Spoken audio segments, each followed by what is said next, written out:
అంటే మీరు టెక్నికల్గా ఇప్పుడు బీఆర్ఎస్ పార్టీలోనే ఉన్నారు. బీఆర్ఎస్ పార్టీలో ఉన్నాయా తండ్రి, ఆ. కానీ ఇక లోపల చెప్పుకునే అవకాశం లేదు కాబట్టి బయట చెప్తున్నా. అవి మొన్న సంచలన వ్యాఖ్యలు చేశారు కదా సార్. నేను చంద్రబాబుని కానీ ఎన్టీఆర్ని కానీ అసలు రాజశేఖర రెడ్డిని కానీ అపాయింట్మెంట్ లేకుండా కలిసేదాన్ని, వాళ్ళ ఇంటికి వెళ్ళేవాడిని. 100% కరెక్ట్. కేసీఆర్ ఇప్పుడు ప్రగతి భవన్లోకి వెళ్తే నేను ఒక దళితుని వెళ్తే గోమూత్రంతో శుద్ధి చేసుకుంటాడు అట్లా అని. కనబడుతుంది అన్న, నేను ఆయన చేసిన అంటే నేను అది పాతకాలంలో అట్లా ఉండేది, అట్లా కనబడుతుంది ఇప్పుడు అని చెప్పా. ఇప్పుడు రాజరిక వ్యవస్థ కనిపిస్తుంది. అవును, అంతే కదా ఆ మాట. అంటే మీరు ఎప్పుడు అంటే అపాయింట్మెంట్ అడగలేదు సార్? మీరు కేసీఆర్ గారిని ఎప్పుడు అపాయింట్మెంట్ అడగలేదు? అప్రోచ్ కాలేదా? ఒక 1000 సార్లు ఫోన్ చేసి ఉంటాను.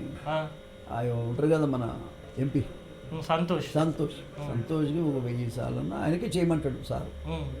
మరి ఆయనకు 1000 సార్లు మాట్లాడింట. సార్తో పర్సనల్ కూడా సార్ ఏమన్నా మీటింగ్లో కలిసినప్పుడు సార్ నేను ఒక 5 నిమిషాలు మాట్లాడాలంటే రేపు వద్దుగానే అన్న, రేపే అదే కథం క్లోజ్. ఆయన కలిసేది ఉన్నది, మనం మాట్లాడేది ఉన్నది, మళ్ళీ అపాయింట్మెంట్ ఉండదు, ఇవి ఉండదు. అంటే మీరు సంతోష్ ద్వారా ఎట్లా మెసేజ్ పెట్టారా? ఫోను మెసేజ్ అన్నీ అంటే మీరంటే మీరు అంటే ఇప్పుడు కేసీఆర్ తోటి అత్యంత సన్నిహితంలో తెలుగుదేశం పార్టీలో మీరు ఇద్దరు కలిసి పనిచేశారు, మంత్రిగా పనిచేశారు, మీరు ఆయన కూడా మంత్రిగా పనిచేశారు. ఇంత సాన్నిహిత్యం ఉన్నప్పుడు కూడా ఎందుకు మీకు ఆయన కర్మ, అది నా కర్మ బాబు.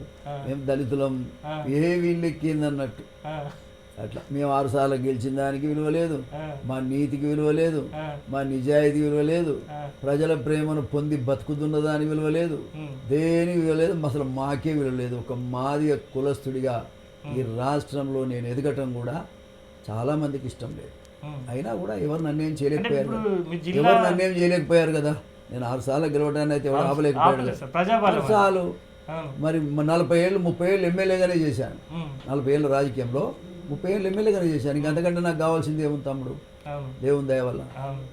కాబట్టి ప్రజల దయ వల్ల మరి నాకు కావాల్సిన చరిత్రను నేను సృష్టించుకోగలిగిన.